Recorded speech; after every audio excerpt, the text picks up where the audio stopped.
26 years as chairman for Lakapi, Samoa. Honourable Tulepa came into power in 1991, which is the first year that Samoa made the Rugby World Cup, and they achieved to make it to the quarterfinals, the top 8 teams in the world. Came back in 95, competed in the 95 Rugby World Cup, and they also made the top 8. Also in 95 was the year that the rugby had turned professional. Now people are now being paid to play, so it's become a professional sport. So they turned it professional and they made competitions like the Super Rugby. 2009 to 2010, Samoa managed to become the best Rugby Sevens series champions, winning the most tournaments. 2011, they beat the Wallabies, and that's a massive achievement. Not many people have the privilege to beat the Wallabies because they're one of the best in the world. And in 2015, they got the All Blacks to come and play in Apia Park. A lot of Samoans must have just been so proud to have their local team play against the iconic All Blacks in their own backyard. What an achievement. Also in 2019, we were able to obtain a World Rugby seat at the table. Them in Fiji in 2019, they are a small country in the Pacific. Samoa and Fiji both gained a seat. And so obviously you don't gain a seat from just being a part of just the competition and that's it. You gotta meet the criteria of these World Rugby standards. So you gotta meet the criteria of good governance. You gotta have to meet the criteria, making sure all the boxes of the standards of the World Rugby are met for you to even be considered on the table. So all these years, Samoa have not even been on the table. And for Samoa to get a seat at the table of World Rugby goes to show respect they have for World Rugby of Samoa to come in and have a seat at the big table of World Rugby. And that's a massive achievement as it is. It is 13 million tala and $8 million Australian dollar. So Samoa get around $7 to $8 million money. That's the income that come into to the Samoan Rugby Corporation, and 60% of that comes from the World Rugby. So government support usually fills in the rest of that 40%, and the sponsorships as well. To put into perspective, in Fiji, how much do they work with? They work with 20 million Australian dollars plus, so they can make bonus as well. $8 million is what Samoa work with every year. Now I just wanted to kind of talk about some of these people that are commentating on the legacy of the Tulepa as a chairman of Samoa, and so people are fully aware in the context of what he has done for Samoa Lakapi. Now, it's not a hidden thing that we all hear about the moaning and the groaning of all these diaspora players and all these people in commentating telling us what they think about the management of Rugby Samoa, what they saw John Campbell say. And so there's been this real perspective of Tulepa as the chairman. Not only Tulepa, the management has been criticised. It's pretty sad to see because this is the issue that needs to be addressed to a lot of these people that are just speaking out against the management of rugby. And so, given the statistics that I've just shared, $8 million Australian to kind of make sure that the 15 aside, the 7s aside, and the women's teams are all up to date. Youth development, paying for international flights, running grassroots rugby in Samoa. I mean, as a lot of people are aware, there's a lot of talent in Samoa. So grassroots rugby is a big thing, and it takes money to kind of run these operations. If you're working with $8 million Australian dollars, right? To us, you might think that's a lot of money. But then you're thinking, okay, I've got $8 million and I've got to pay for staff, I've got to pay for the coaches, I've got to pay for everyone to run the organisation, I've got to pay for the competitions. On top of that, when the international games come around, I have to try and figure out how can we make money because, who wants to play with us? So then how can they make revenue, people coming in to pay to watch Samoa play? Remember guys, Samoa is in the middle of the Pacific. So it's not easy just to come in and play the team and then just move out. There's cost to it, the international flights that are involved with this. So you've got $8 million budget, and you're trying to figure out how to make sure everything moves along, to make ends meet, in other words. And so to run our corporation, and the backlash of people that are coming out, especially when this Balangi John Campbell comes out and does his story. Absolute joke, that guy. See this journalist coming to attack us, attack Samoans, and then us Samoans feed off what he's saying and believe in what he's saying. He doesn't know the proper incomes, and he doesn't understand the money that's being pushed into rugby. He doesn't understand that. All he understands, this John Campbell man, is to become a journalist so he can get as much eyeballs to have a look at his stuff. So what attracts people is drama. So his story is all about drama, trying to bring people in and say, hey, look at this, the rugby union is corrupt and the management is corrupt, blah, blah, blah, blah. Let's talk to this person, let's talk to that. The whole objective of John Campbell and these journalists is just to get a story. That's it. If John Campbell really cared for Samoa, he will go and take it up to the courts. He will go the whole way. He doesn't care. John Campbell does not care for Samoa and the well-being of Samoa. All he cared about was him getting paid to do this story. That's all he cared about. So we got an $8 million budget that we have to take care of, the 15s aside, 7s aside, women's, youth development, all these things. We have to work within the boundaries of $8 million Australian. Yeah, Fiji, they have the buffer of $20+ million that they work with. The All Blacks have a budget of $270 million. $270 million Australian. It's disgusting on what people think against this man and what he's done. To achieve those stuff that I just told you, to be able to, 91, 95.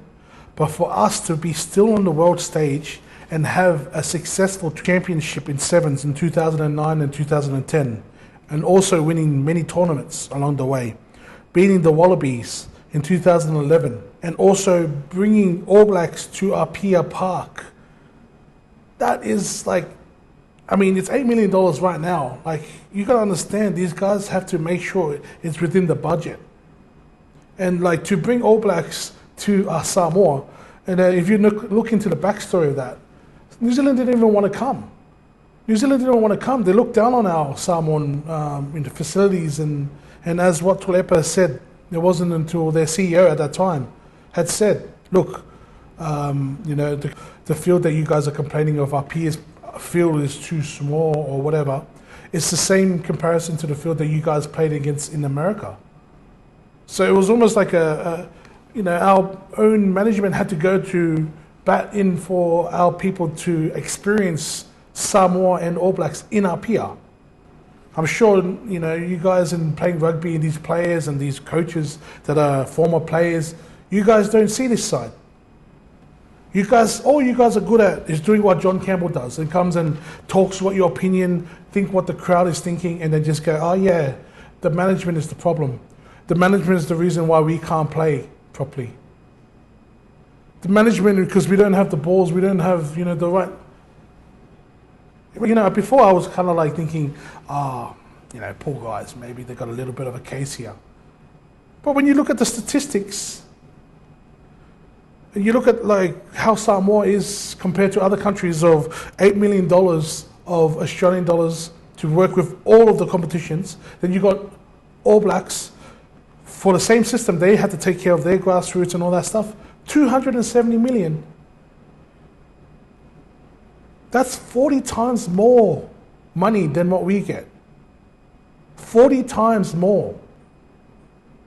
And here you guys are coming online and saying, the management, we didn't have this, the hotels, and, these guys were drinking and champagne and stuff, and, driving this and driving, luxury and first class. $8 million, guys, compared to New Zealand's $270 million.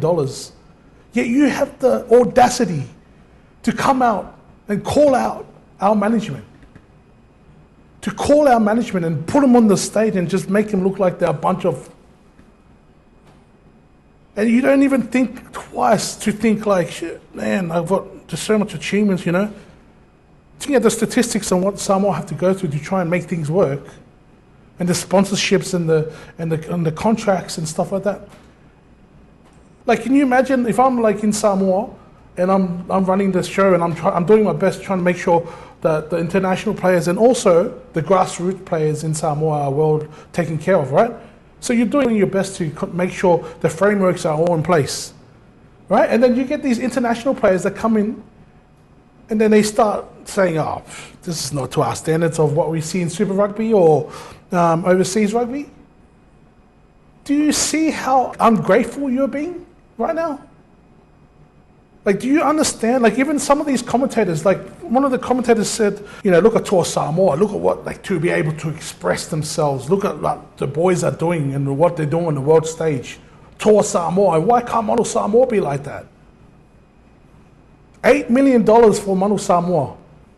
To that brother who said that, $8 million. And Samoa have to work around making sure grassroots rugby is okay, making sure international rugby is okay, right? We don't live in Europe where we can just go across borders and just play a game.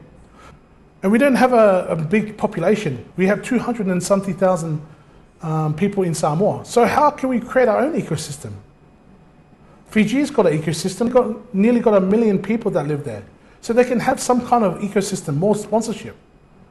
But us Samoans, we live in the middle of the Pacific. And then you get $8 million and you're doing your best, right?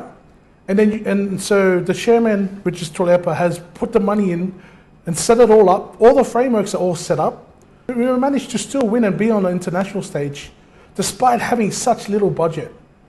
And on top of that, guys, we don't have a Super Rugby to choose from. We don't have a competition in Samoa. We have our own rugby grassroots competition, but we don't have a professional standard competition. But Toa Samoa, they have NRL. They have the National Rugby League Corporation to choose from. And what does Samoa choose from? Whoever is willing to come and say, let's play for Samoa. They don't have a pool to say, oh, we'll pick you and we'll pick you. They don't have that. And so then if they don't have that, and then you've got people in the diaspora and these former players coming out and say, oh, but we're not like the Toa Samoa. Look at what is happening in Toa Samoa. What's happening in Toa Samoa? Stop being a sheep. You, just because everyone else is talking about it and they think, oh, John Campbell putting out the story, they think Blue Wave are talking about the rugby, and they don't look into the whole history of what Rugby Samoa is working with. And when you find out the history and you find out the truth, you're just sitting and looking at these ungrateful players that are sitting there whinging about the Rugby Samoa and saying, oh, the management is corrupt. Where's the money of this and where's the money of that? The former Prime Minister and also has gone to university. He's gone to university to study for these types of stuff.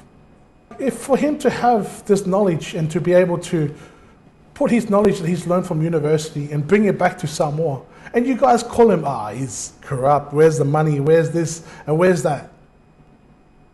To come now to find out, he was telling the truth the whole time. You can understand why us diaspora, we don't conjoin much with our cultural people in Samoa.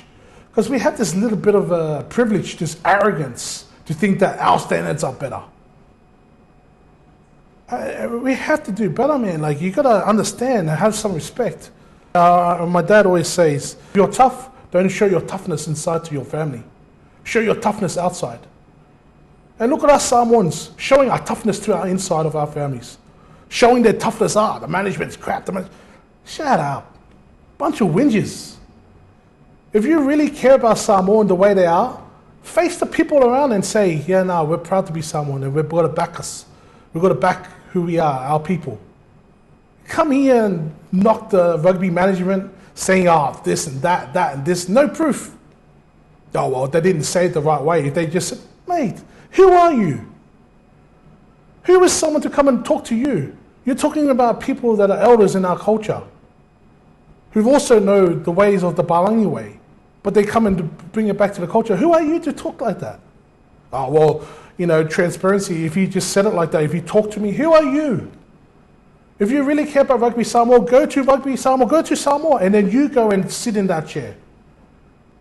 It's so easy to talk about this stuff, but you don't even know the scenario that people are in. And it's so ugly that it's from our own people, facing our own people, and try and put them on the pedestal and say, corrupt. I just want you guys to marinate that into your mind. $8 million budget. 60% comes from World Rugby, and the rest comes from sponsorship.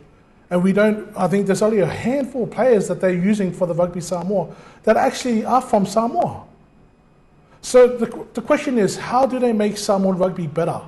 Any of you diaspora, do you know anyone that's playing in the rugby union of Samoa, in the grassroots rugby? Do you know any of these first graders that are playing there? Any household names that you guys know? You guys don't know any one of them. You guys compare us to Toa Samoa. You compare Manu Samoa to Toa Samoa, which is like ran by NRL. I just don't understand you guys, and especially you diaspora and these coaches and these former, don't talk out of place. You guys go into the Balangi world, don't come with your arrogance and thinking that you're the Balangi as well. You're Samoan wherever you go. It doesn't mean that you just come and just show your arrogance of I'm in a position, I'm this and I'm that. And then you can come back to our Samoans and talk down to them like you know more, to find out you don't know more.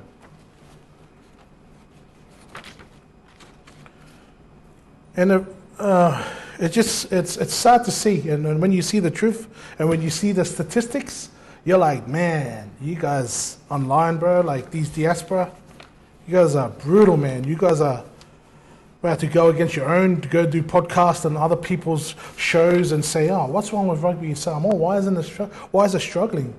We are a population of 200,000 people. Fiji, population of 1 million.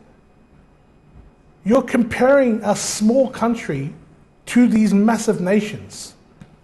And we're that much of a threat, even though we're working with, like, for the love of the international players coming back into Samoa to play for the jersey.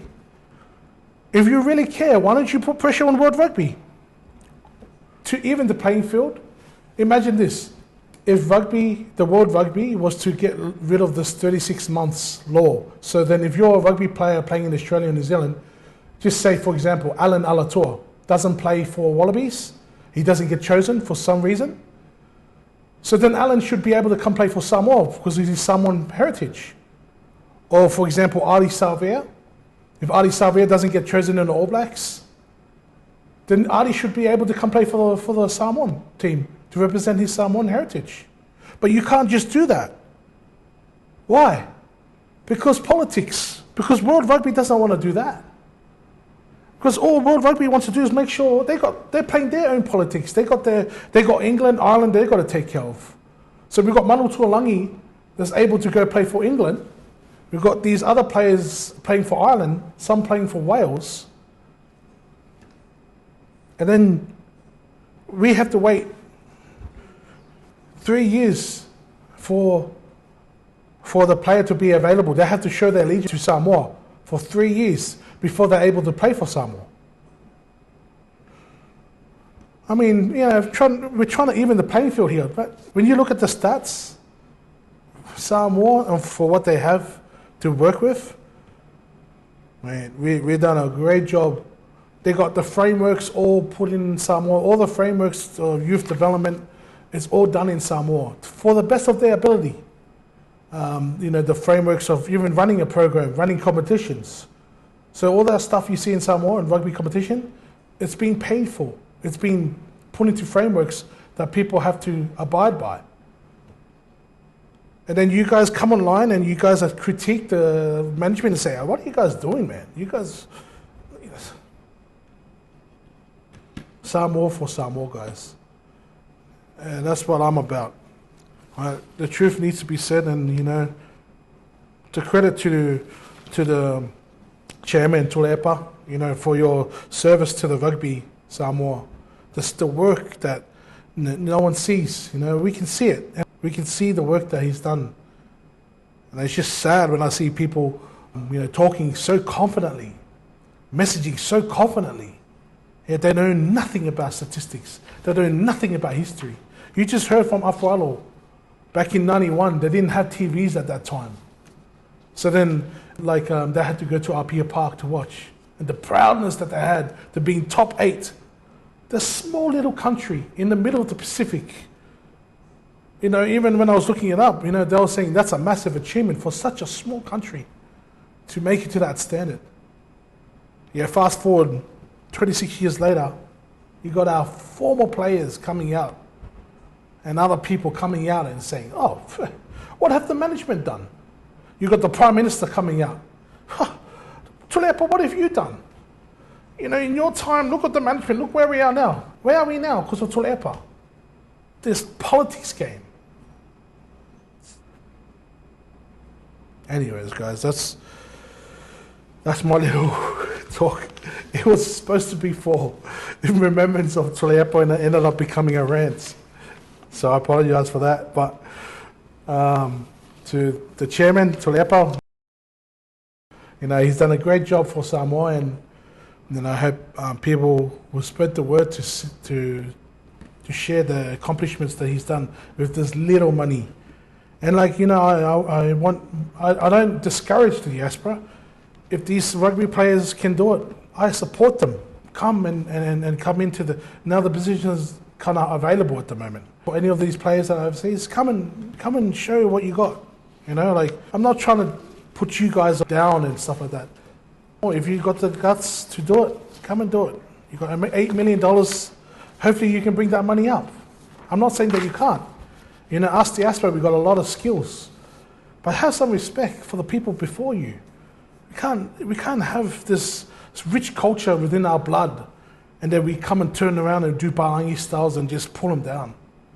Try and learn something of understanding. If you're really tough to the outside world and such royalty to our inside world, to our people. I think that's a good value to kind of show to ourselves, to us Samoans.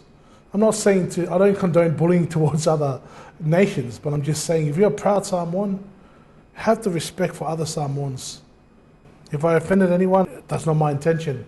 My intention is to bring out the truth. My intention is to tell it how it is.